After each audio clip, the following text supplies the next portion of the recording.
ازواج مطہرات نے دین اسلام کے لیے کس قدر قربانیاں دی ہیں۔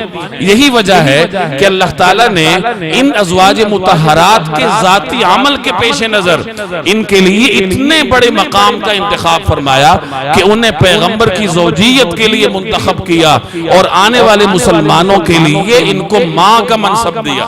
النبی اولا بالمؤمنین من انفسہم، عام لوگوں کے لیے، مسلمانوں کے لیے پیغمبر ان کی جان سے بھی زیادہ حق رکھتے ہیں۔ وَأَزْوَاجُهُ أُمَّهَاتُهُمْ، اور پیغمبر کی بیویاں یہ تمام مسلمانوں کی مائیں ہیں۔ اور ایک اور جگہ مجھے اور آپ کو قرآن کریم بڑا واضح حکم دیتا ہے کہ تمہارے لیے جائز نہیں ہے ان تؤذوا رسول اللہ، کہ تم اللہ کے پیغمبر کو اذیت دو، ولا ان تنکحوا ازواجہ من بعدہ ابدا، اور نہ تمہیں اس بات کی اجازت ہے کہ پیغمبر کے بعد ان کے گھر والوں سے نکاح کرو۔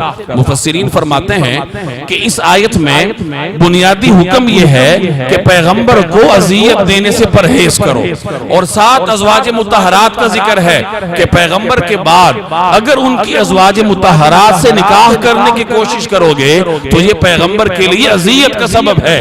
اسی طریقے سے اگر پیغمبر کے بعد ان کی ازواج مطہرات کو نامناسب انداز میں یاد کرنے کی کوشش کی جائے یا ان کی شان میں کمی کرنے کی کوشش کی جائے تو یہ بھی پیغمبر کے لیے اذیت کا سبب ہے۔ ازواج مطہرات کی شان سے کم گفتگو کرنا یہ براہ راست پیغمبر کے لیے اذیت کا سبب ہے۔ اللہ تبارک و تعالی مجھے اور آپ کو عمل کی توفیق دے۔ وما علینا الا